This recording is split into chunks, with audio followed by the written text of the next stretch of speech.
আসসালামু আলাইকুম, সবাইকে স্বাগতম। প্রিয় শিক্ষার্থী বন্ধুরা, আজকে আমি এই যে আইসিটি বিষয়ের একাদশ ও দ্বাদশ শ্রেণীর আইসিটি বিষয়ের আমরা যখন লজিক সার্কিট বা লজিক গেট অঙ্কন করি, বিভিন্ন প্রমাণ করি, সেক্ষেত্রে বা বাস্তবায়ন করি, সেক্ষেত্রে যদি বলে ন্যান গেট দ্বারা এক্স নর গেট বাস্তবায়ন কিভাবে করা যায়। তো ন্যান গেট হচ্ছে একটি সার্বজনীন লজিক গেট এবং নর গেট ওটাও একটি সার্বজনীন লজিক গেট। ন্যান্ড আর নর এই দুইটা সার্বজনীন লজিক গেট। এখন যদি বলে ন্যান দ্বারা এক্স নর বাস্তবায়ন, মানে কি? এই সার্বজনীন লজিক গেট যেহেতু ন্যান দ্বারা যে কোনো লজিক গেট বাস্তবায়ন করা যায়, এক্স নর গেটও বাস্তবায়ন করা সম্ভব। এখন পরীক্ষায় কিন্তু সৃজনশীল প্রশ্ন এইভাবে আসে না। কিভাবে আসে সেটা একটু দেখাই। সৃজনশীল প্রশ্নে আসে এইভাবে দুটো চিত্র থাকে, চিত্র 1, চিত্র 2। চিত্র 2 এই চিত্র 1-এ কি বলেছে, এটা অ্যান্ড এর সাথে নট যুক্ত করে, এটা কিন্তু ন্যান্ড গেট, ন্যান্ড যেটি সার্বজনীন লজিক গেট। আবার পাশের চিত্রে এটা এক্স অর এর সাথে নট যুক্ত হয়ে এটা কিন্তু এক্স নর। এখন প্রশ্ন যদি বলেন চিত্র 1 দ্বারা চিত্র 2 বাস্তবায়ন করো, আমি আবারও বলছি চিত্র 1 দ্বারা চিত্র 2 বাস্তবায়ন করো, তার মানে কি এই ন্যান দ্বারা এক্স নর বাস্তবায়ন করতে বলতেছে। তাই করব, যাই ন্যান দ্বারা এক্স, তাহলে আমরা লিখবো শুধু ন্যান গেট দ্বারা এক্স নর গেট বাস্তবায়ন করে দেখানো হলো। এখানে প্রথমে এক্স নর গেট দিয়ে শুরু করব, এক্স নর গেট দিয়ে শুরু করব, তাই এক্স নর গেটের সূত্রটা লিখলাম। আমরা জানি এক্স নর গেটের সমীকরণ হচ্ছে এ এক্স নর বি।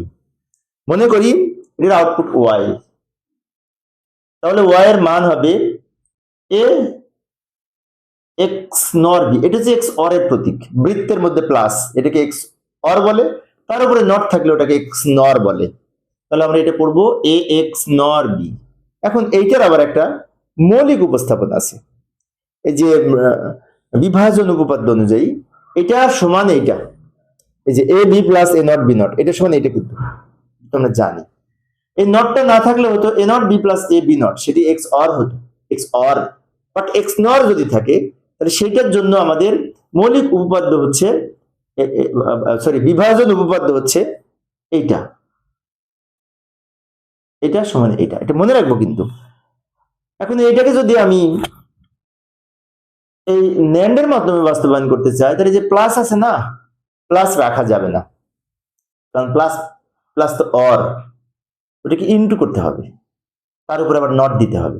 ইনটুর উপরে নট দিলে, অ্যান্ডের উপরে নট দিলে, গুণের উপরে নট দিলে সেটা ন্যান্ড গেট হয়। সেজন্য আমাদের এই প্লাসের উপরে যদি আমরা নট ব্যবহার করি, তাহলে ওই ওই নটটা কেটে 2 ভাগ করলে প্লাসটা ইনটু হয় ডি মর্গানের উপপাদ্য অনুযায়ী, তাই না? তার মানে কি এটাকে যদি আমি ন্যান্ড গেটের মাধ্যমে বাস্তবায়ন করতে চাই, তাহলে প্লাসের উপরে নট দিতে হবে এবং প্লাসটা ভেঙে 2 খণ্ড করে ওটা অ্যান্ড করতে হবে। তো সেটা করতে হলে এটার উপরে নট দিতে হবে, কিন্তু নট যদি দিতে হয় একটা দেয়া যাবে না। আমরা লজিক ফাংশন সরলীকরণের সময় কোনো সময় যদি দেখি যে এখানে আমার নট প্রয়োজন, অতিরিক্ত নট নাই কিন্তু দেয়া লাগবে, তাহলে দেয়া যাবে কিন্তু ডাবল দিতে হবে, ডাবল দিতে হবে। তো এটা আমি নিচে লিখে নিলাম, এই যে এই ডাবল দেয়া যাবে। কারণ কি? কারণ আমরা জানি এ ডাবল নট সমান এ, এ ডাবল নট সমান এ, নট অপারেশনের একটি উপপাদ্য রয়েছে। এই ডাবল নট সমান যদি হয়, এটির উপরে ডাবল নট হলে এটাই পাবো। এখন ডাবল নট কেন দিলাম কারণটা এবার ব্যাখ্যা করছি। এই নিচের নটটা ভেঙে যদি আমি 2 খণ্ড করি, নিচের পূরকটাকে ভেঙে যদি 2 খণ্ড করি, তাহলে এই প্লাসটা ইনটু হয়ে যাবে। ডি মর্গানের প্রথম উপপাদ্যে বলা আছে যোগের পূরক সমান আলাদা আলাদা পূরক করে তার গুণফলের সমান হয়। ইতিপূর্বে প্রমাণ করে দেখিয়েছি ডি মর্গানের উপপাদ্য। তাহলে যোগের উপরে যদি নট থাকে, এই নটটা ভেঙে 2 খণ্ড করা যাবে, প্লাসটা ইনটু হবে। আবার ইনটুর উপরে যদি নট থাকে, সেই নটটা ভেঙে 2 খণ্ড করা যাবে, ইনটুটা প্লাস হবে। আমরা জানি, তাই না? তা আমাদের দরকার গুণ, সেজন্য এটা এখানে লিখলাম, এটা এখানে লিখলাম। প্লাসটা ইনটু করার কারণে এই নটটা ভেঙে এখানে অর্ধেক গেল, এখানে অর্ধেক গেল, আর উপরের নটটা থেকে গেল। আমি আরেকবার বলছি, লক্ষ্য করি এখানে যে ডাবল নট এক্সট্রা নিয়েছিলাম, ডাবল নট এক্সট্রা নেওয়া যায় প্রয়োজন অনুযায়ী। এবার এই নিচের নটটা ভেঙে আমি 2 খণ্ড করেছি, 2 খণ্ড করার কারণে প্লাসটা ইনটু হবে ডি মর্গানের প্রথম উপপাদ্য অনুযায়ী। এখন এই যে আমরা একটা লজিক ফাংশন নতুন পেলাম, এটা দিয়ে যদি আমি লজিক সার্কিট অঙ্কন করি, তাহলে সবগুলি কিন্তু ন্যান্ড হবে। সবগুলি ন্যান্ড হলে তো ন্যান্ড গেট দ্বারা বাস্তবায়ন হবে। কিভাবে ন্যান্ড হবে? ন্যান্ড মানে কি? গুণের সাথে নট, গুণের উপরে নট, এটা গুণ হয়েছে গুণের উপরে নট, এটা গুণ হয়েছে গুণের উপরে নট, এই দুটো গুণ হয়েছে গুণের উপরে নট, ইভেন এই নট দুইটা দ্বারা ন্যান্ড বাস্তবায়ন করা যাবে। তাহলে এখন যদি আমি এটা দিয়ে লজিক সার্কিট অঙ্কন করি, সবগুলি ন্যান্ড হবে, সেটি আমি দেখিয়ে দিচ্ছি। এইখানে তো জায়গা নাই, পরের পেজে যাই। এখানে আসলাম, ওই সূত্রটা লিখে রাখলাম, ওইটা দিয়ে আমি যদি গেট অঙ্কন করি, এখানে এ আর বি দুইটি ইনপুট, এ একটা ইনপুট, বি একটা ইনপুট, দুইটি ইনপুট। এবার প্রথমে কি হচ্ছে? এ আর বি গুণ হয়েছে, তার সাথে নট যুক্ত হয়েছে, তাই না? তো এ আর বি দুইটা জাস্ট গুণের জন্য এন্ড গেট, এটা গুণের গেট, গুণের সাথে এই নটটার জন্য, পুরোটার জন্য এখানে নট যুক্ত করব।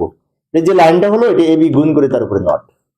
ভালো করে লক্ষ্য করি, এটা এ আর বি গুণ হয়েছে, গুণ হয়েছে, গুণের উপরে এই নট যুক্ত হয়েছে, তাই এই নটটা থাকার কারণে এই পুরোটা ব্যবহার করেছি। একটা হলো এইটুকু। এবার এইটা আঁকবো। এখন এইটা আঁকার সময় আগে এ নট বি নট আলাদা আলাদা অঙ্কন করব, তারপর দুইটা মিলে গুণ করে তার উপরে আবার আমরা নট দিব। এখন এ নট কে তিন ভাবে উপস্থাপন করা যায়। একটা হচ্ছে ফ্রেশ নট, যেটি মৌলিক লজিক গেট, আরেকটা হচ্ছে নর এর মাধ্যমে, আরেকটা হচ্ছে ন্যান্ড গেটের মাধ্যমে। তো আমরা এখানে ন্যান্ড এর মাধ্যমে উপস্থাপন করব। যেমন লক্ষ্য করি, এ নট কে যদি আমি ন্যান্ড এর মাধ্যমে উপস্থাপন করি, তো এ এদিকে সোজা গেছে, একবার এদিক দিয়ে ঘুরে গেছে, এটাও এ এটাও এ, দুইটা এ গুণ করব, গুণ করে এই একটা এ পাবো, তারপরে নট থাকার কারণে নট দিলাম। এখন অনেক শিক্ষার্থীর মনে হতে পারে নট গেট তো আলাদা, এরকম তো দেখি নাই, ভাবতে পারো অনেকে। ওই যে কিছুক্ষণ আগে বললাম, নট গেটকে আমরা ন্যান্ড এর মাধ্যমে উপস্থাপন করতে পারি। ইতিপূর্বে আমরা যখন এই ন্যান্ড গেটকে নট গেটের মাধ্যমে বাস্তবায়ন করেছি, তখন কিন্তু এরকম চিত্র অঙ্কন করেছিলাম, ইতিপূর্বে আলোচনা করেছিলাম আমি। তো যাই হোক, এখানে কেন হলো বলছি, আমরা তো জানি ন্যান্ড গেটের কমপক্ষে দুইটা ইনপুট হবে। একই ইনপুট যদি আমি একাধিক বার ব্যবহার করে ন্যান্ড গেট তৈরি করি, অর্থাৎ কোন একটি ন্যান্ড গেটের সকল ইনপুট যদি একই হয়, তার আউটপুটটা নটের কাজ করে। কিভাবে করে? এটাও এ এটাও এ, দুইটা এ গুণ করে একটা এ, তার উপরে এই নটটা থেকে গেল, এটাও এ এটাও এ, দুইটাই তো এ, দুইটা এ গুণ হবে, গুণ করে একটা এ, তারপরে নটটা থেকে গেল। তার মানে কি, এ নটকে এইভাবে উপস্থাপন করা যায়, যাকে বলে ন্যান্ড গেটের মাধ্যমে উপস্থাপন। তাহলে বি নটকেও আমরা এইভাবে উপস্থাপন করতে পারবো। বি নটকে, বি কেও আমরা ন্যান্ড গেটের মাধ্যমে উপস্থাপন করলাম, এটাও বলতে পারি বি নট, এটা বি, দুইটা বি গুণ করে একটা বি, তার উপরে নট। এখন এটা পেলাম এ নট, এটা পেলাম বি নট, দুইটা মিলে কিন্তু আবার গুণ হয়েছে, গুণ হয়েছে মানে কি, আমরা এটা গুণ করার জন্য, আবার গুণ করার জন্য একটি অ্যান্ড গেট অঙ্কন করব, অ্যান্ড এর উপরে এই নটটা, এই নট দিলাম, তার মানে কি আবার একটি ন্যান্ড গেট হলো এ নট বি নট গুণ হয়ে তারপর এই নট।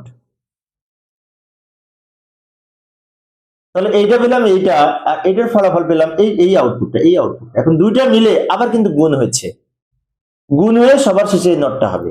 এখন অনেক শিক্ষার্থীর মনে হতে পারে এইটা সবার শেষে অঙ্কন করব কেন? কারণ এই যে টোটাল নট যেটি থাকে উপরে, টোটাল উপরে যে বার বা পুরুকটি থাকবে, সেই পুরুকটি আমার সবার শেষে ব্যবহার করব, তাহলে সবগুলোর উপর প্রভাব পড়বে। তাই এইটার জন্য আমরা কি করব, আগে গুণ করব, ছোট করি, ছোট করি, গুণ করলাম, গুণের জন্য অ্যান্ড গেট, গুণের উপরে নট, এই নট, গুণের উপরে নট। তাহলে এই যে আউটপুটটা বের হলো, এটা হচ্ছে টোটালের আউটপুট। এবার দ্রুত লিখে দিলাম সময় সেভ করার জন্য। এইটা হচ্ছে এইটা, এটা হচ্ছে এইটা, দুইটা মিলে গুণ হয়েছে, গুণের জন্য অ্যান্ড গেট, গুণের উপরে নট বসেছে, নট। প্রিয় শিক্ষার্থী বন্ধুরা, এই ছিল আজকের আলোচনা। শিক্ষার্থীদের অনুরোধে আমি অল্প অল্প করে আলোচনা করি, যাতে শিক্ষার্থীরা বোরিং ফিল না করে। পরের ক্লাসটি দেখার আমন্ত্রণ রইল। খুদা হাফেজ।